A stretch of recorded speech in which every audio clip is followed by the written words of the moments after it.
So dear learners, in this video we are going to discuss about the requirement discovery technique.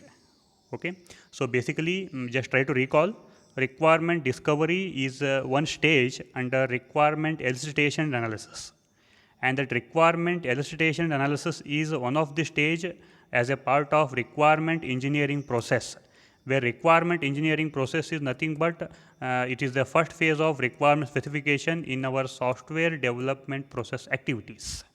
Okay, so I hope you can make a link of this the flow of the overall concept here, so that you always need to remember this.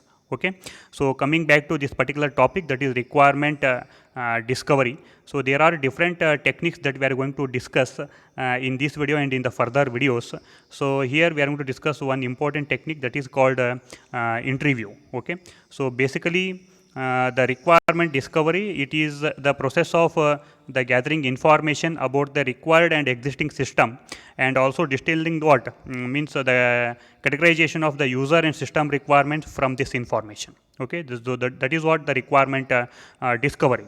So here we are going to interact with the system stakeholders. So starting from manager to the external regulators or third party, including the different stakeholders, end users and customers. Okay, and normally every software system which is supposed to be used is having always a range of stakeholders. Okay, so always there will not be a single end user. There may be a variety of different stakeholders.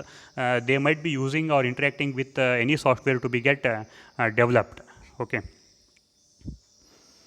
So for example, say as all of us, we have already studied in one of the video, that is the MSc PMS, Mental Health Clinic Patient Management System. This is one of the case study that we had studied in our previous video. Okay, if you look at this particular system is concerned, okay, so here just have a look at there overall the different stakeholders that we can identify here. Okay, so our very first stakeholder for this particular software is patient. Patients are nothing but whose information is to be recorded in that software system. Then doctors are also stakeholders who are responsible for what?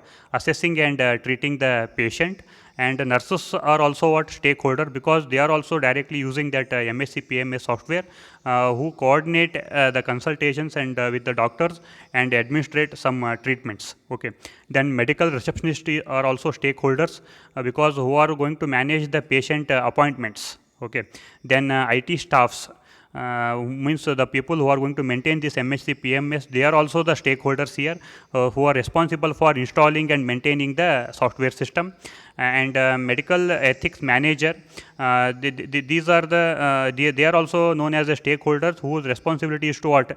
Ensure that our this MSc PMS software system needs to meets the current ethical guidelines for patient care.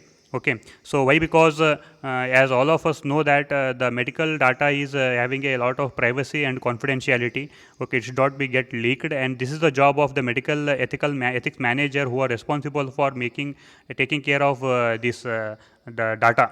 Okay, then next one is healthcare managers.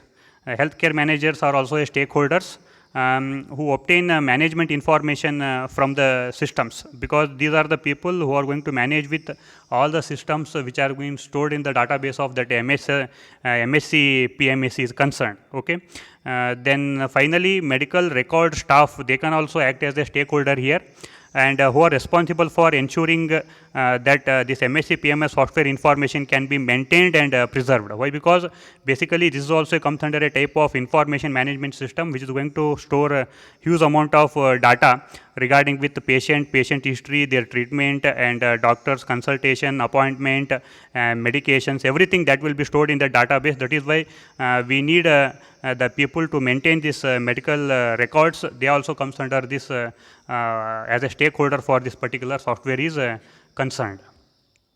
So moving ahead, now coming up with our first technique of requirement discovery. The technique is called as interviewing. Okay, so interview is one method with which you can collect the variety of requirements from different stakeholders here. Okay, hope all of you can understand the meaning of this interview. Interview is nothing but it's just like a question answer system. Okay, so basically the interview is of two types. Either it may be a formal interview or informal interview that you can have with stakeholders as a part of requirement engineering process. So within this interview there are two types. One is closed interview, and another one is open interview. Okay, closed means actually here in this particular interview a predefined set of the questions will be prepared here. Okay, so here the stakeholders will be asked the questions which are already been predefined, and the stakeholder is supposed to give the answer for this. Similarly, in open interview, what happens here? The questions will not be predefined. It is, as the name itself indicates, it's open.